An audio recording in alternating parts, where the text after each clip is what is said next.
So the talk is about Rosenshine and the curriculum and what's the connection. And not everybody will have read Rosenshine's principles, so I think it's worth saying a little bit about the fact that the paper that I'm talking about is this one. There's an image of it there. So this, this is my tatty copy. And the reason why I've been doing a lot of work and talking about Rosenshine is just because when I go to schools and I'm asked to sort of present about research informed teaching, people often say, well, what's the easiest thing to use? And Rosenshine's principles is just a really good summary of some really simple and good ideas about how to teach, which are common across lots of subjects. So that's the reason why it's so popular, is because it covers quite a lot of things and it's easily accessible, but it's a free PDF. You just download it. And I really recommend people reading it. So whatever else you do, go and read the paper if you've not done it before. In my work on it, I've used a kind of, I summarize it into these 4 strands, which I found useful because it connects some of the principles. There are 10 principles of instruction. And each one of these things is, provides a common language for teachers to talk about. So it does have a value as a generic kind of basis for talking about teaching and learning. So reviewing material, and we're going to talk about that more in the session. And significantly, the difference between daily review and weekly and monthly review is important to look at. Questioning, everybody asks questions, but it's about, the sorts of questions you ask and how you involve all your students in responding. So clearly that's common. Another key, we all have to sequence concepts and model things in our curriculum. That's a key thing we're going to focus on in the session. And finally, practice, going from guided practice to independent practice. So the reason why Rosenshine's principles are useful and popular is because all of those things are common across a school, and therefore you can form a common language and talk about things together, which is very sensible. But of course, all of those are totally generic, and none of them actually make any sense unless you are talking about the material that is involved. So I did a thing recently, I was going to talk about this slide for a minute here, talking about the curriculum implications of Rosenshine. It's one of my more recent blog posts. And really all of it is a curriculum-based thing. So once you've got a common language for this stuff in your school, of course, the detailed discussion is really at a curriculum level, and you can't really go very far until you start talking about, well, what exactly do we mean? So, for example, sequencing, concepts, and modeling, that's really what you're doing when you're curriculum planning. And the main part of this talk is going through that in some detail. Questioning. Now, of course, and I think this is probably the most valid generic thing about Rosenshine, is that the genericism is,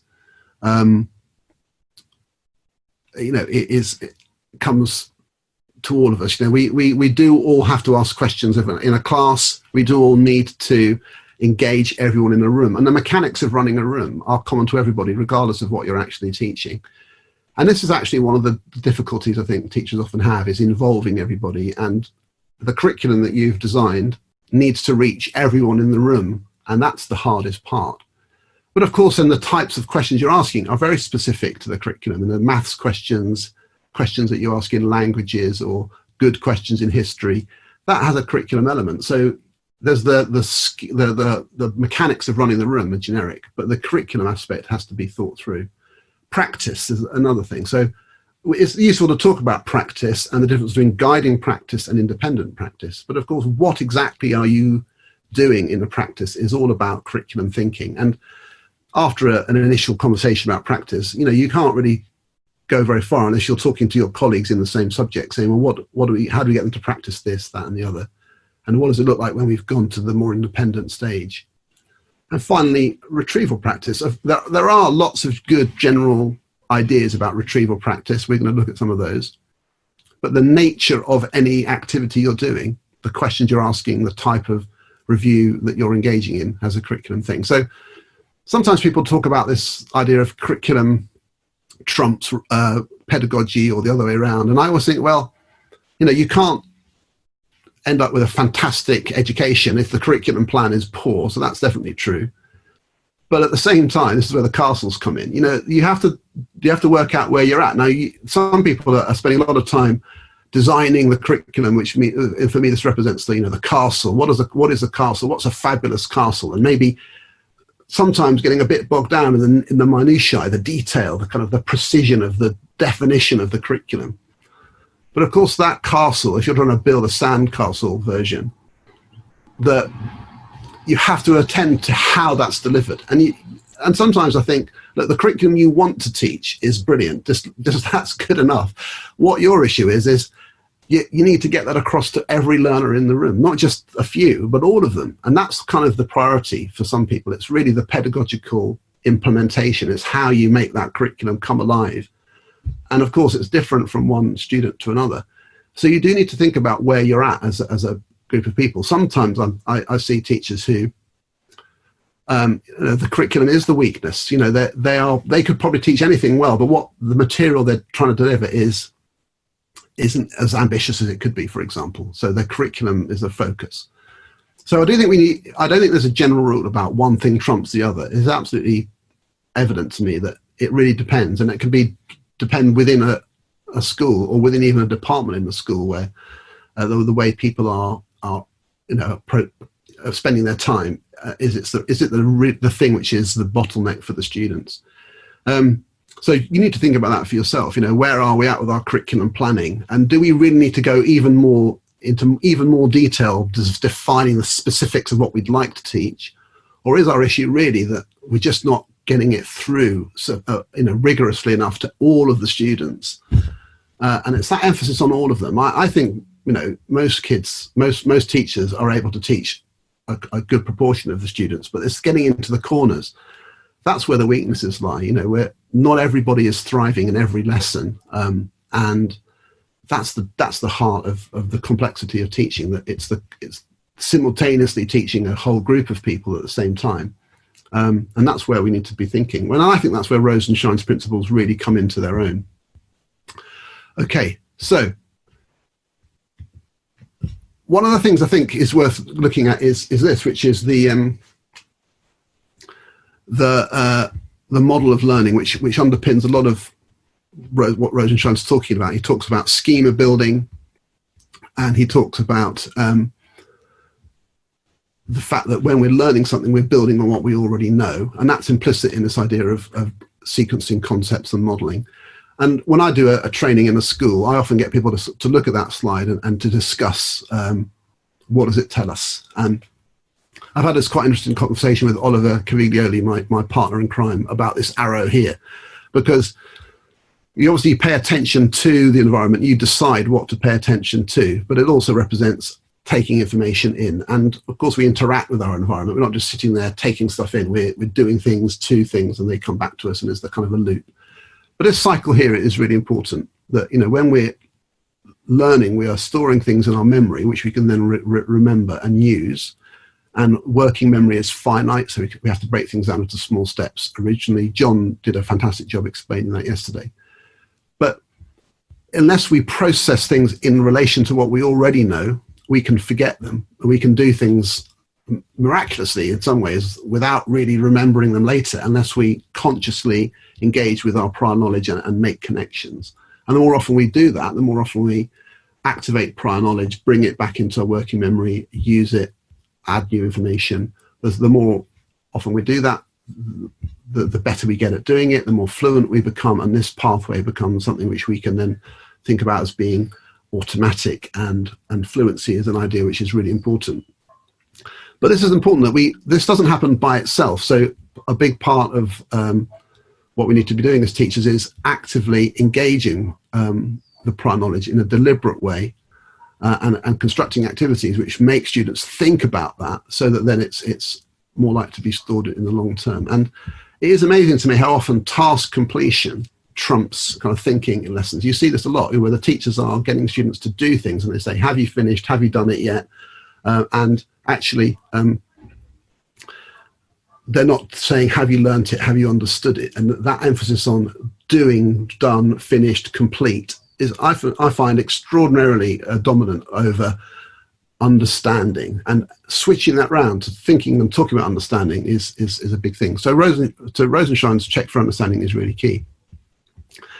I just realised I'm just going to stop this share a minute, because I realise that when I'm in this mode, I can't actually see what the time is. So we're going to have a look at that, and now I'm going to go back to sharing that, which is a bit of a sad thing to admit, but there you go.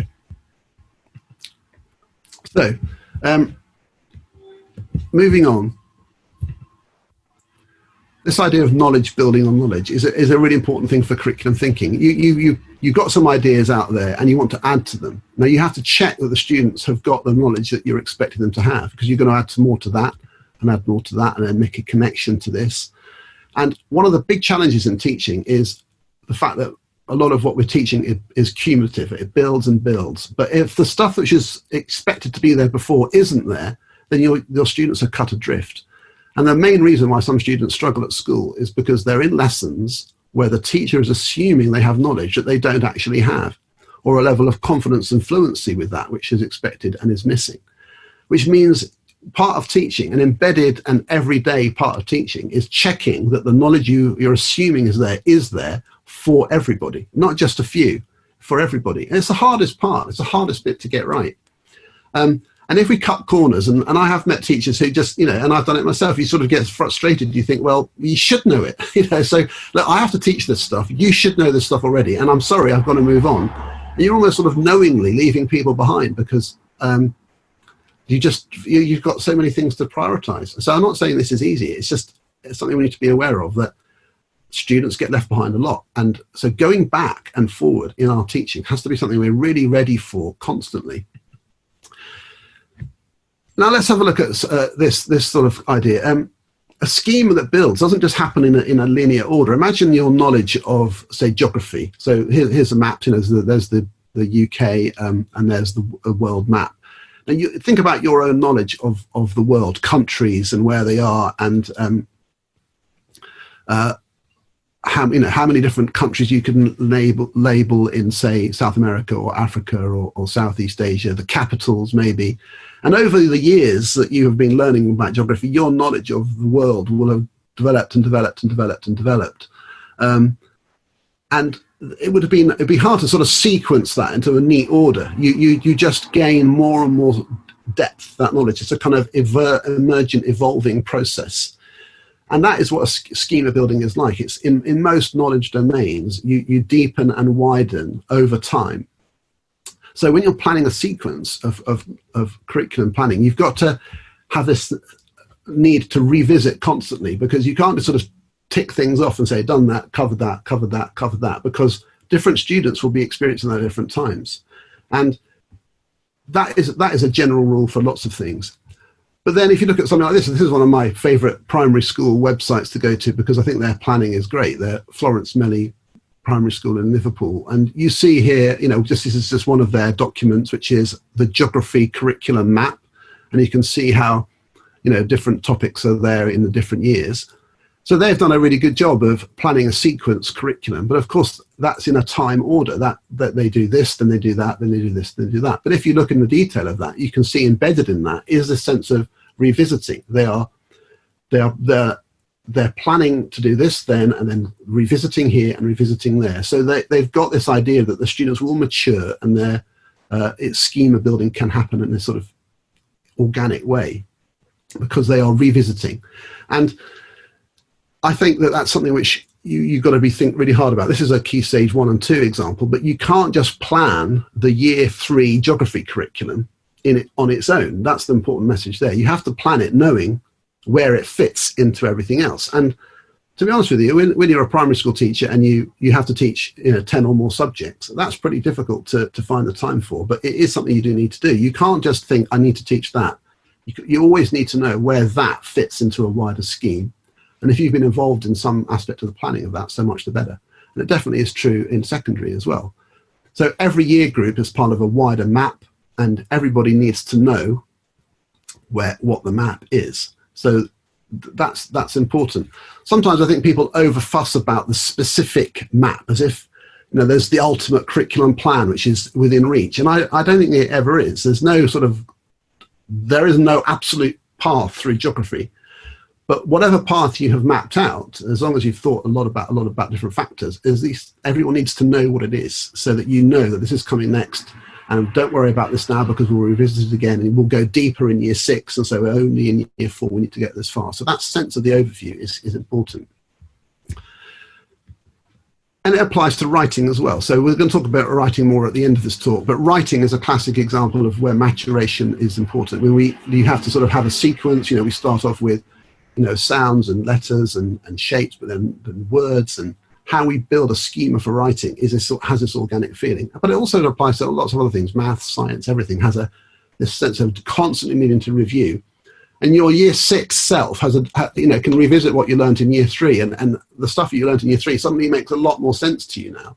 And then in year 9, what you learned in year 6 makes a lot more sense now, because now you've got all these other things to connect to. So as you go through school, the stuff you learned before has still got to count, and the more we can fold in prior learning into new learning, the better, because then that's how schemas form.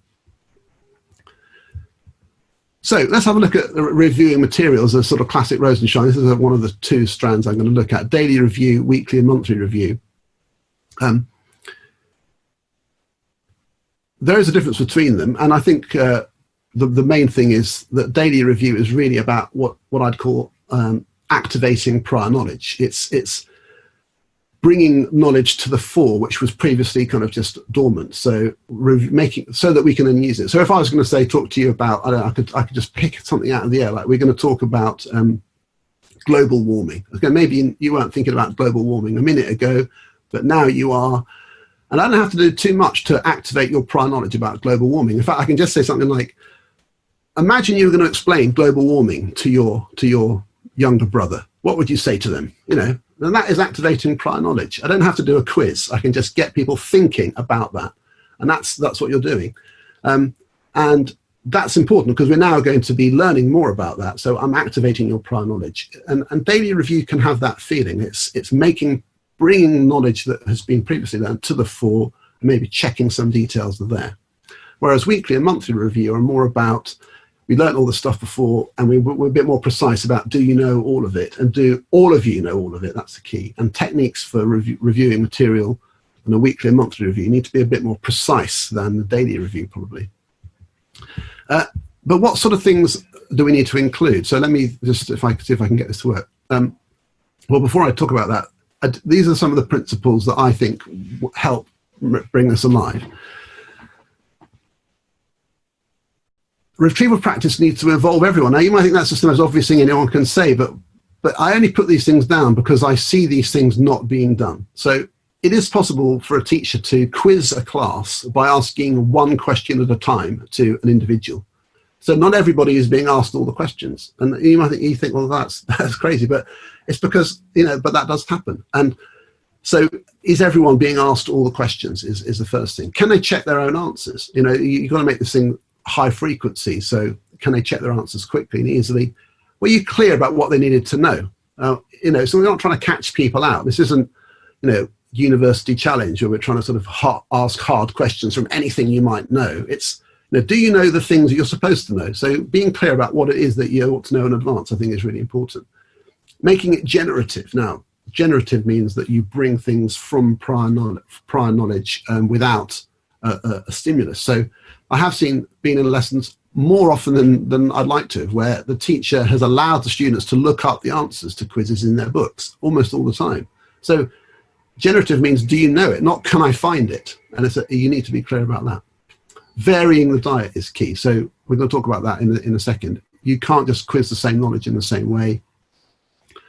And if you're going to make it part of a lesson, not take over the whole lesson, it's got to be time efficient and also zero marking, so make it easy to do. Now here's an example of some knowledge. Now, I use this all the time because it's something which I find people know a bit about, but not maybe everything. Henry VIII's wives. If I was going to ask you to know about Henry VIII's wives, I can show a stimulus like that, and then that is a prompt for activating prior knowledge, and you could tell your partner, what do you remember about them, what do you know about them, or I could ask you a more specific quiz like their names or some dates. And while you're looking at that, you have to engage in the generative process. Then I can get you to evaluate your knowledge, and I show you the answers, say the names, and then you can just tell me whether you knew them all, and you can all tell yourselves, do you know all of those? But of course, knowing the names of Henry VIII's wives is a pretty superficial bit of knowledge. It's just their names. And if you don't know much about them, who cares what their names are? So this is something that Dan Winningham talks about, is that the goal needs to be deep knowledge, and shallow knowledge might be the road to that, but the goal always has to be deep knowledge. So that the story and the purpose behind learning Henry VIII's wives is we have to think about that. We don't really care if we can name them. What's the purpose of the story? It's to tell us about history, about of England, of Britain. It's to do with the whole relationship between the church and the state and how that changed. And there's a whole range of sort of characters and stories and narratives that weave through the story of Henry VIII's wives. And once we get into the depth and the story and the narrative and the social and political significance of their lives and why they were, beheaded or died or divorced or whatever, then the names are just embedded in that. And it's much easier to remember who Anne Boleyn was, and then know Anne Boleyn is Anne Boleyn if you know her story and hers and so on. So when you pitch for it at a wider schema with narratives elements to it, the knowledge elements in that are much easier to remember later. So if I tell you the whole story of Anne Boleyn and Jane Seymour and how Jane Seymour died, but she gave birth to Edward, who later became the king, and so on and so on, then if I ask you what's the name of Edward's mum, Jane Seymour, you're much more likely to remember it. So we've got to remember that we're not just after some sort of tidbits of factoid. We're not just trying to say to children, who were Henry VIII's wives? Oh, well done, you remember all six. That's not important. What's important is, can you tell the whole story? And that leads us to the types of questions we're going to ask them. What sort of questions would you ask in order to stimulate recall of that knowledge set? Well, it does help to know what sort of depth to go into. It's not just anything you can possibly remember about Henry VIII's wives. To help children learn, we need to say, well, what sorts of things ought you know? And so things like this, that kind of knowledge organizer, helps to kind of prompt the sort of depth that we're after, and that's very useful. And that will be different for different age groups and so on. So knowledge organizers have this role of saying, this is the sorts of things you should know. But it's not everything you can know. It's just a kind of prompt, a cue to the level of knowledge you should be going for. And you should definitely all know at least all of this. So then that helps with the retrieval practice. How could you quiz on that? Well, lots of different ways. Of course, quizzing can help, because I might know as a teacher better questions to ask. But I always think retrieval practice, the purpose of it needs to be remembered. It's about training students to check their own knowledge. That's the reason for it. Because at the end of the day, they have to go and study and so on. And whenever you're doing retrieval practice in lessons, you've got to be thinking, am I training students to do this for themselves, or are they becoming totally dependent on me? So teacher-led quizzing is useful, but only if it trains the students to quiz themselves, because they need to be saying to themselves, do I know about Henry VIII's wives? What do I know? Where are my gaps? What do I still not understand? And quizzing itself can have lots of different formats. People can quiz themselves, quiz each other, quiz in pairs, silent quiz, just asking them, do I know it, yes or no? But then they can do more elaborate things like explain to each other, to show things, demonstrate, put things in a sequence, or elaborative interrogation where they say, why, how, what was the reason? And they can do it in a pair, they can do it on their own, and so on. Summarizing, summarize the story of Henry VIII's wives. That's very useful. Or do a mind map of it. And then here's my mind map. Look at your mind map. What did you get? This is what I got. Well, there's so many different ways of doing it. And I think this is what varying the diet is about. It's about approaching the same knowledge in different ways, and so on. So reviewing material and the curriculum are totally intertwined here. What sorts of things we want them to know, at what level of depth, and then how do we then check that knowledge in different ways? All of these things have a strongly curriculum focus. So if I can just, I know this is absolutely ridiculous, but I do need somebody to tell me. I don't have a clock apart from on the top of my computer, so I'm doing okay. I'm going to keep going back to this. Okay, so the next thing I want to look at is sequencing the curriculum. Now Rosenshine has this neat thing. I love this flow. So present new material in small steps, provide models which are elements of the curriculum, and scaffold. So this is, for me, this is a neat flow. Like, you plan the small steps, but you're aiming for ambitious knowledge for everybody. But how do we get there? Not everybody is at the same point, but we have to have the same ambitions for everybody. We're not saying you guys just learn this because you're not very smart. No, we're saying we're all pitching for this. This is the goal. We're all aiming for the top of the mountain, but some of you might need more help to get there. And I really think when we're talking about things like differentiation, this is the right language to be using. We're not lowering people's hopes or expectations or aspirations. We're just being realistic about the fact that some people need more guidance and support to get to our common ambitious goals. And I think that's an important message to get right.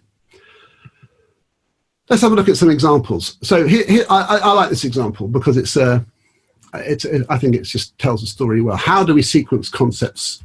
I'm just going to give you various subject examples. So here's one from national curriculum in Key Stage 1 and 2 to do with rocks. National curriculum says people should be taught to compare and group different types of rocks, describe how fossils are formed, and recognize rocks and organic matter makes soil. So that can sound pretty dry if you're not a specialist or you don't know much about it. You might think, well, what's all that about? Well, I think it's fantastic.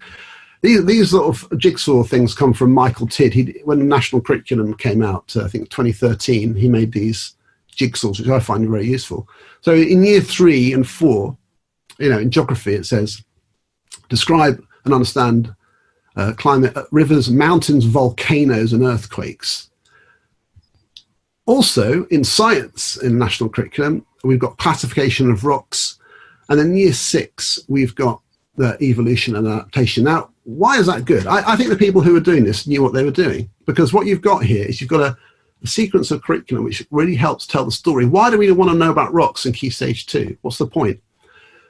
Well, the thing is, rocks are the way we understand that the Earth is a living and a sort of dynamic entity which has been around for millions of years and billions of years, and at a time scale far exceeding human existence for sure, but also a life itself. And we know that because of how rocks behave. So rocks are a way of actually us understanding time. Now that's important because one of the things that kids first get interested in at Key Stage 2 is dinosaurs, and fossils are not magic. You learn about, we can see how layers form, we can understand that. You can make sort of, test tubes of soil falling down, and you can model that, and kids can see that with their own eyes. And then dinosaurs, and like, it's a cheesy video, but dinosaurs in the museums all over the place, and kids are fascinated by dinosaurs. I mean, every 7-year-old has a model plastic dinosaur at home, I would imagine. And how do we explain that? Dinosaurs aren't magic. The fact that they were there in huge diversity and then now they're not at all. In fact, humans and dinosaurs didn't, coexist with a gap of 65 million years. How do we explain that? We need to understand about time and the fact that the dinosaurs were buried under rocks. So understanding that rocks have a dynamic aspect to them, that there's a layer forming aspect, and that tells us about the Earth being old, helps us explain something which the kids would engage with. So I think that's a clever sequencing. These things connect together. It then also gives us time for evolution to have happened. Now, we need to tell the story of evolution, the tree of life. Every living thing is one of the most magical things you can teach. Every living thing has common ancestors with every other living thing. It's a phenomenal concept. How can that have happened? Well, it happened because of the Earth being, 4.6 billion years old, and we know that because of rocks telling us the story, when fossils are different layers and so on. And evolution is in the year 6 curriculum for science. So if in year 6, when you're doing evolution, you've learned about rocks and you've talked a bit about the age of the Earth, then it makes a lot more sense.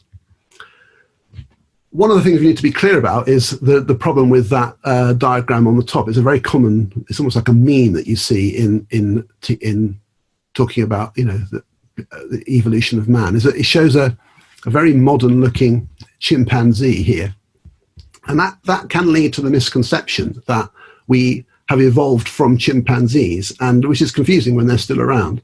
And actually, that's not actually true. What is true is that we have common ancestors with modern apes. So we have common ancestors with them, and we have diverged at different points in time. And I think that's an important thing to get right. So when you're teaching the curriculum, you need to know the reason why it's there, and and common misconceptions. So part of your thinking is what diagrams and models should I be using in order to get an idea across that reinforces the correct view of things, not the incorrect thing. And what the diagram at the bottom is a better one than the one on the top, because it tells the truth. It tells the story of common ancestors and evolving down different paths, not this sort of weird sort of morphing idea that we've sort of morphed from a chimpanzee. So these are all ideas where actually, if you look at the national curriculum, there's some pretty smart people who wrote it, I think, and have got the sequencing built in. But if you're teaching that stuff, you need to know why it's there. You need to know what the order is. And when you're teaching rocks in year 3, you know the big significance of that. It's not just some dry kind of functional items in your hand. It's the big picture, the whole narrative that's going to flow from that. And being aware of that helps you teach it better. Maths is a classic idea for sequencing. How do we build fractions? I won't spend too long talking about this, but knowing that a quarter plus 2/3 has a problem because the denominators are different sizes, and so how do we add them up and needing to find a common denominator? Now, I encounter students all the time, mainly in FE, where they're doing retake maths, who can't add a quarter and 2/3, and the reason is because their schema for it is weak. They don't have a strong schema for numbers, and they hear the word a quarter, they don't even really immediately visualize what a quarter is. And if you ask them if 2/3 was bigger than a half, well, they would have to think about that. That wouldn't be obvious. So, and how can you get to 16 and not be able to add a quarter and 2/3? It's because at every step along the way, you've never really made sense of that in terms of a secure schema for fractions. And never mind all the process of adding the fractions and combining them together into 12ths and so on. So we need to be clear that we need to be able to go back. What if you find, if you're teaching year 8, that you've got a student who can't tell you if 2/3 is bigger than 3/5 and wouldn't know where to begin? You need to go back. You need to be prepared to go back. And it's one of my observations a lot, is that teachers can be quite reluctant to do that because they just feel like, how can I possibly teach everything else as well as move forward? But that is why students end up not doing very well at maths, because people haven't been prepared enough to go back when they've missed it at the time. You just have to. There's no option. If a student doesn't understand equivalent fractions in year 7, 8, 10, they need to go back to it. You just have to do it. And this is one of the things which is difficult. So when you're planning a curriculum, you've got to be thinking, what should they already know? Check, do they all know this? And if your diagnosis is no, they don't, well, then your curriculum plan has just changed, because you then do need to go back, and you've got to be able to be on your toes with this and be flexible. And yeah, some students will need it and some others won't, and that makes it hard. Then you need to have things like looking at the end. What will they need to be able to do at the end? So look to harder questions. This was a year 6 level 6 question in the old SAT. What sorts of things would they be able to do with fractions in the future? What sort of things will they be able to know? Here's a question I quite like. It's good to look at some questions and diagnose what knowledge they might need to have, and then build up. I find this quite a useful activity. What would you need to know to be able to solve this problem? And there's algebra in there. There's knowledge of prime numbers. But interestingly in this, there's also the complexity, which is that to answer this question, you need to make a choice. And I find that fascinating. So there are multiple right answers to this question, because you can choose any prime number. And often I found students, especially students who are a bit nervous and excessively compliant in their demeanor sometimes, would be very nervous because they don't want to be wrong. So they're not sure whether they're allowed to choose. And you'd have kids who are saying, can I use 11? Am I allowed to use 13? And you go, well, yeah, because they're prime numbers, but that's the confidence they need. So there's the knowledge, there's the discipline, there's also this sort of attitude to, yeah, choose, you pick a prime number, and as long as it's a prime number, it's okay. So they'll need to have had experience of that. And that's part of your curriculum, because it's the confidence building aspect of making choices is part of your curriculum in that context. Models. So Rosenshine talks about models. How do I explain algebra? Well, sometimes I need concrete things to hold an abstract idea on. What does 3 bracket A plus 4 mean? Well, I'll tell you what, I make plenty of 16-year-olds who got a grade 1 at Maths GCSE, where it doesn't mean an awful lot. They will say, they'll read it out. They'll say 3 bracket A plus 4 bracket. And the bracket has no actual meaning to them. It's a word. They hear the word, but they don't know what it does. And despite multiple teachers having tried to explain it. And so you need to have some sort of concrete thing to look. It's just grouping things together. The stuff in the bracket means this. And this is an example of talking about the number of sweets in a jar, and we add 4 more to it. And then we have 3 lots of all of that. And we're trying to make something really abstract, something into something real. And that's part of curriculum thinking. Here's one of my favorite things. I could talk about this for a long time. Making links between abstract models and the reality. This is part of what modeling is. And I've got some examples of this here. Look, ice and water. And I often find that students have not really had the hands-on experience of the real things that teachers are assuming they have had. We talk about, you see a teacher will say things like, how water kind of, takes the shape of its container, and the kids will go, yeah. We think, well, do you? Because you don't seem to when I ask you harder questions. So getting the students to actually do this, to have this experience in their own hand of seeing how water behaves close up and looking at it with new eyes. And one of the things I've loved as a science teacher is doing things like giving kids their own block of ice, like their own ice cube, and on the table, like they're allowed to have it on the table and let it melt and make a puddle. And when it's their own ice cube in their own hand and they're going, what? It becomes fascinating for the first time for some kids. They're going, whoa, look at my cube. Oh, it's all melting. Whoa. And they're excited. And you're saying, well, how is that happening? Why does it suddenly melt faster in your hand? What's going on? And you can start talking about energy and particles, and it's kind of vivid and real for them. And schema building isn't all about just telling people stuff and then testing them on it. My God, no. It's about making the real world make sense. And often that's to do with giving them experiences. And so holding a piece of ice in your hand and seeing it melt is an experience which teaches you a lot. Now, you have to plan into your curriculum, because that's part of the schema building process, making sense of things.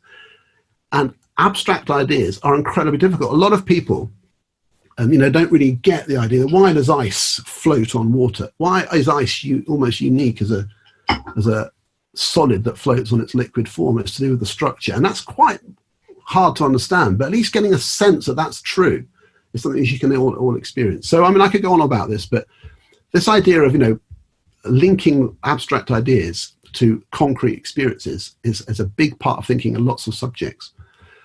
So it's helpful to have some key ideas, the big ideas that you're threading through: particles, energy, cells. These are all science ideas. But what are the big ideas that you reference repeatedly and can embed in nearly every lesson? This is brilliant. I love this guy, Christopher Such. He's on Twitter as Suchmo83. In his Key Stage 1 and 2 curriculum, they have this fantastic thing called the Big Ideas in Science, which they've written. Here's their chemistry ones. And there are just 3 for each of the sciences. And plus they have earth sciences. And I love it. And if you've thought through your curriculum and you've thought out the big ideas at this sort of level, you're really going to teach things really well. So, matter can change if the arrangement of these building blocks changes. Really, really good thinking. And then your knowledge organizer, makes sense for everybody because you've connected it up. So some people go ahead and we've got to plan a curriculum, we've got to make a knowledge organizer. But this is a reminder. Think of all the stuff that's in there. This is a reminder, which is useful, but it only makes sense if all the other stuff has been planned in: the experiences, the schema building, the order of the topics, the bigger picture. And then this helps you remind of the things that we've already done. It isn't the curriculum. Knowledge organizers are not that. But this is what I think is then fascinating. Now, once we've done ice, water, and steam, in a kind of sciencey way, the geography story of the water cycle, which is at Key Stage 2 and Key Stage 3, this is a big version, isn't it? We're using the same words. We could talk about condensation. We could talk about how energy is needed to change state from a liquid to a gas. And we've got this macro version of it. So again, knowing how the water cycle in geography connects to states of matter in science, this is where curriculum thinking needs to come together. This is all about really knowing the sequence. The sequence of concepts isn't just within your little part of the curriculum in your year group. It's to do with the whole bigger picture and how it connects. And I think that's important to get that. I've got various other science examples. I won't go on to this too much, but things like knowing how to explain something like the phases of the moon, getting the right diagrams. So this is an example where you need to get the scale right. You know, you need knowing how small the moon is compared to the Earth and how far away the distance is. That helps you explain it. But if you only ever show them this diagram, that's, you know, does that help you explain the phases of the moon? Well, not on its own, but together they do, and choosing the right resources to provide the right visual spatial models for a concept is part of curriculum thinking. Knowing how to link the same idea in different ways. So here you've got a visual, you know, we heated up some green stuff, we made some black stuff, which they've got names, copper carbonate and copper oxide. They have symbolic forms, and we're trying to visualize the particles and get across this concept that atoms have the same atoms at the beginning are the ones we have at the end. And you're trying to link, this is what we're trying to do. We're trying to link abstract, concrete, visuals to words. It's linking all these ideas, which deepens understanding. And at every subject, you've got these sorts of equivalents. How do we approach the same idea in different ways in order to deepen the schema? What about this example? You know, I want to explain how motors work. At what point do I introduce the formula? Well, I've seen some kids who only see this. They're faffing about with this Fleming's left-hand rule and some equation, but they've never done this. They've never seen or played with a motor. They don't really know what it's about. So I would say, you know, teach this in year 7 or 8. Get kids making motors. Talk sort of, you know, in fairly general terms about rotation and speed and the force and the feeling of it, knowing that in year 10 that we're going to bang out this equation and we're going to learn it. And it's a combination of this sort of tacit knowledge of how things work in real life with the abstract idea of the equation, which makes this make sense.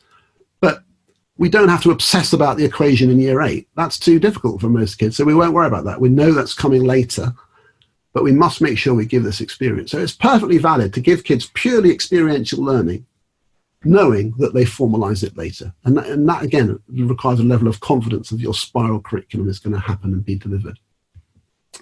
What about the level of depth? I like this question because you can ask this in year 2. You know, I've seen year 7-year-olds who had a fantastic lesson with their teacher, all about, you know, they run around the playground, they're all out of breath, and they can talk about why they're out of breath.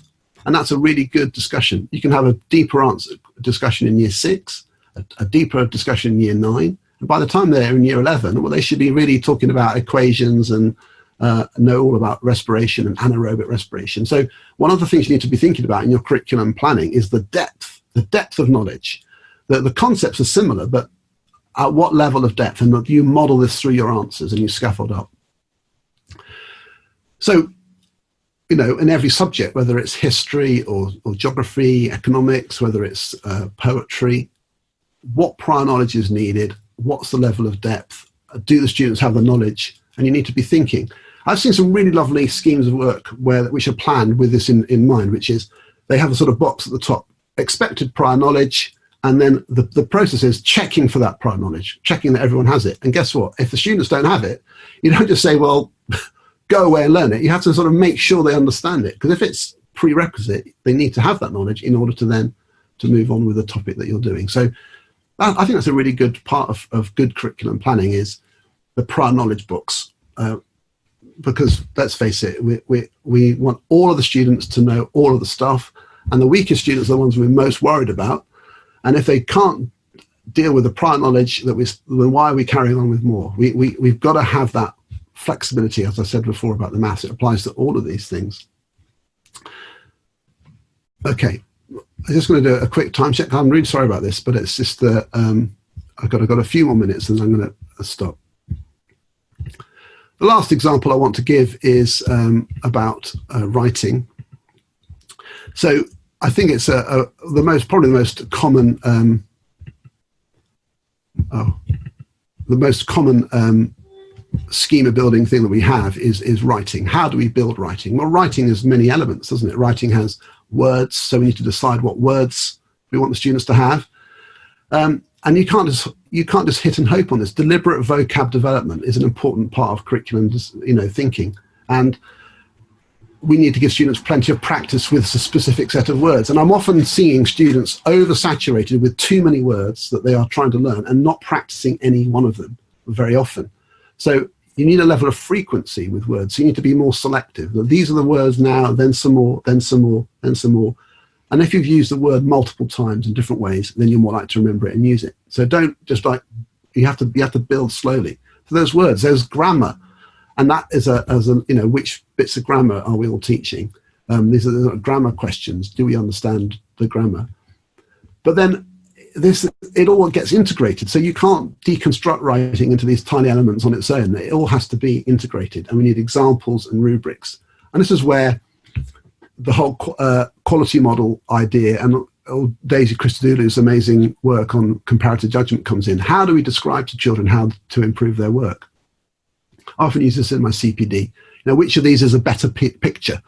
Well, we could debate them. We wouldn't all agree, especially the ones on the right there. We wouldn't all agree which one was the better rainbow picture, even if that's a legitimate concept. But we could certainly have a meaningful conversation to the child on the left and say, here are different ways you can make your rainbow painting a bit more sophisticated, and we could show them examples. And that's an easier way of getting that idea across than just telling them, verbally how to do it. We need to show them. So part of curriculum planning is modeling how success manifests itself in different ways. And I think that's a strong kind of Rosenshine thing. Modeling and scaffolding is often about showing examples and then discussing the features of them. What are the features of them? And then we can make rubrics from that. And this is where the moderation materials in writing come in. You see an example alongside the annotations with the criteria, and you can understand that this is a more sophisticated piece of writing than this because of certain reasons. And then you can start discussing that with students. And one of the things I like about Rosenshine is at the end, the scaffolding has to come down. So scaffolding is a great word. Scaffolding gets you somewhere, but it must come down if we are to succeed. And this is the same thing with stabilizers. We put stabilizers on a bike to get you the feeling of riding a bike, but we can't really say we can ride a bike unless we take the stabilizers off. But we need to plan what's the equivalent of the stabilizers in your subject. What things do you give your students to give them the feeling of confidence? And I'm going to end on this. This is one of my favorite examples of scaffolding, which comes from my own son. So I found this in this room that I'm sitting now. I found this in a box of his stuff last year. He wrote this poem. I found it when he was 7. And just have a quick look at that. I'll just read out the last line. Nor did I know before sun could make the sea golden like straw turning into gold. And when I first saw that, I just was blown away. Like, my son was 7, he wrote that incredible poem. But I thought, actually, it seemed a bit too good to be true. So I Googled it and I found this.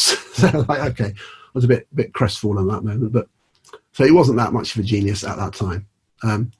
But his teacher was, because what his teacher was doing was scaffolding, was showing my son in year 2 that writing can do amazing things. If we structure poetry in a certain way, we can emulate it, and then we can get a feeling for words playing on, with imagery and so on, if we structure them in a certain format and structure and form. So this was a scaffold. This was a scaffold for writing a poem, which would then teach him something. Of course, if Nessie can do it on his own, he hasn't really learnt very much, but he would have the chance after that. So this is a classic example of a curriculum decision about the type of scaffold we produce. We look at Lillian Moore's poem, then we get the students to write one of their own. That's the curriculum, that's the modelling and the scaffolding coming together.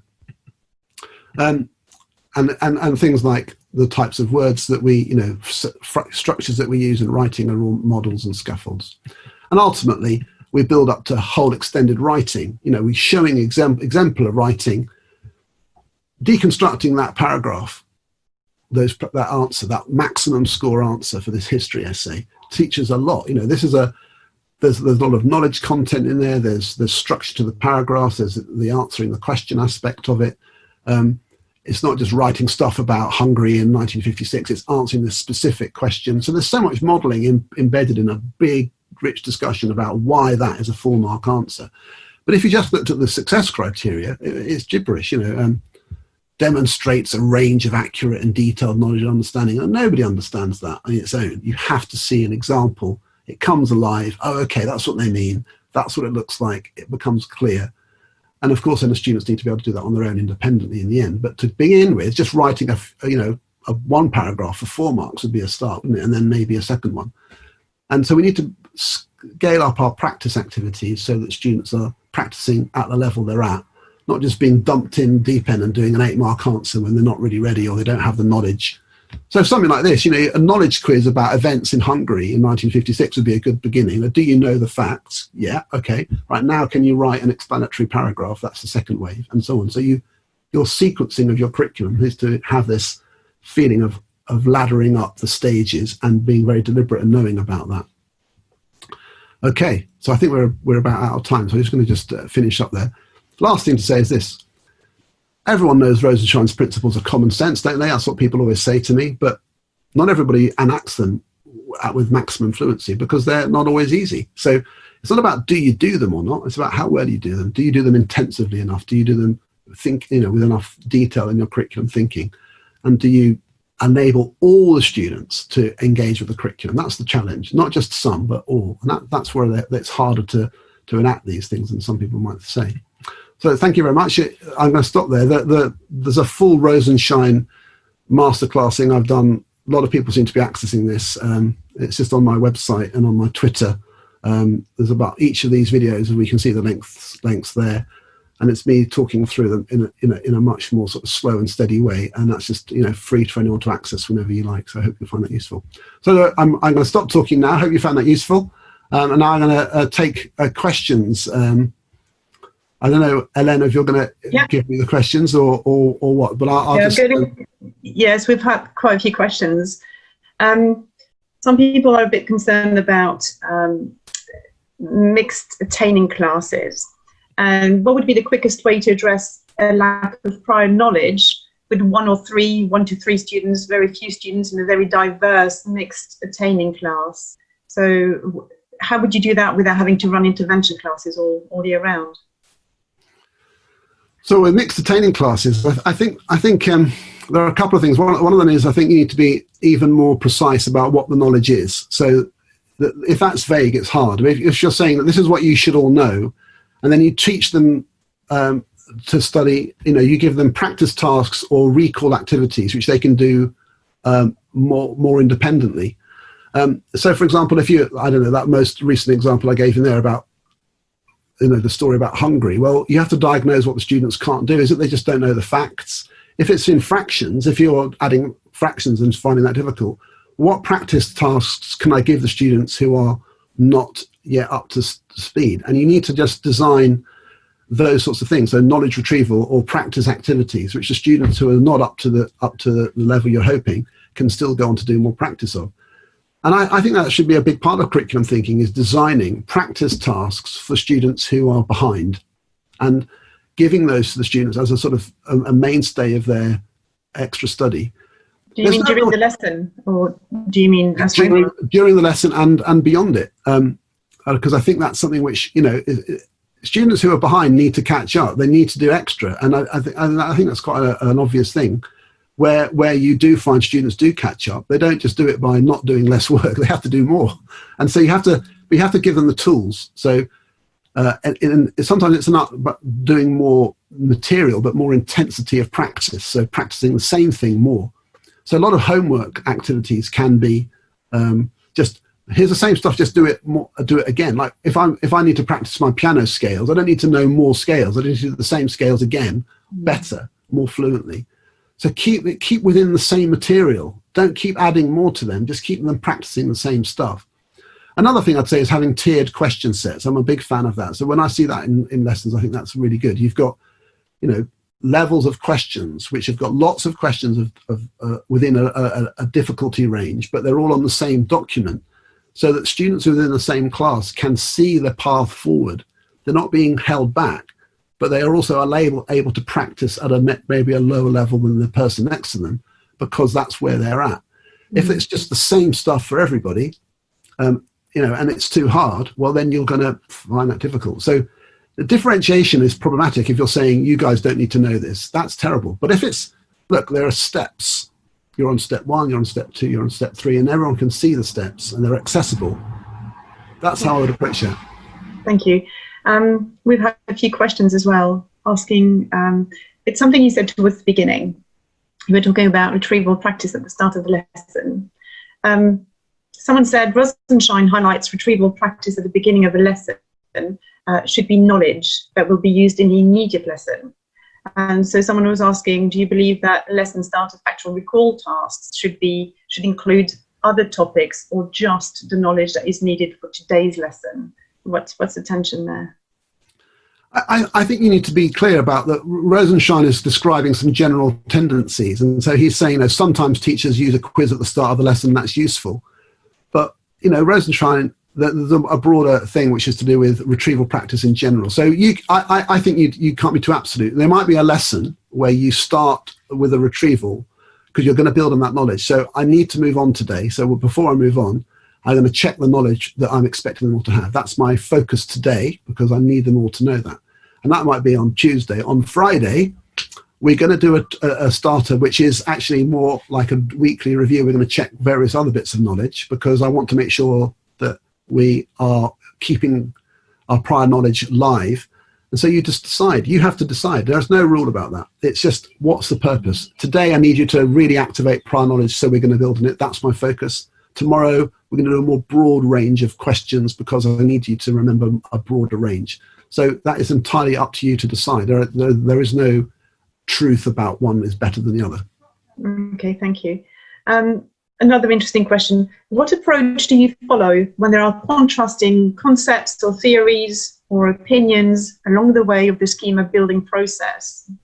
I've had that several times in my own lessons, in my own planning. So I suppose the question is about the sequence here. How do you go about teaching that if there are contrasting concepts or theories? Well, I think it depends what the level of the students are, but I think that's one of the richnesses of learning, is that you need to. I think sometimes you need to give students a kind of a platform. Certainly as a science teacher, I found that you start off with a simplified model. Or in history, it's like, here's some sort of some commonly agreed events. This is the basic structure. And then once people have got a handle on the kind of a framework for the discussion, you can start saying, it could be a text, what's the basic story telling us? But some people's interpretation is this, some people's interpretation of that. So you've got to build the kind of the framework for the discussion first before you then start talking about competing views, because otherwise, and that's how I do it. So, and I would present it in as, most people that, the general consensus is this, but actually there are debates here and there. And then that's how I would do that. But you need to have some toehold that's common. Otherwise, people feel insecure about any of the ideas. Yeah. Can I just squeeze in a last question? Any ideas for providing experiential learning remotely? Well, I think to think of things which everybody can access. So, when I've got my ice here, I mean, everyday items like that people might have at home, which they can do. The problem is if you're planning things which not everybody can do. If you start saying, everybody go to the museum, even we're back at normal school, then not everyone is. But think of things which everyone can do at home, which are realistic, and then you just give them instructions. Go and try this. Go and try that, and see it. And then get some feedback on that. But I would definitely be thinking about as low resource intensive as possible. Nothing that costs money, particularly. That's what you need to do. But I think you can describe things which people can do at home that are pretty universal within a range. It depends what the subject is, of course. Thank you very much, Tom. We're going to have to stop here. There are quite a few other questions, so I will make sure that you get them, just that you can see the range of questions that were asked, and you might want to address them later on Twitter or something. Thank you very much. That was a really Thanks, everybody. Thanks for joining me. Thank you. Thank you. Bye, everyone.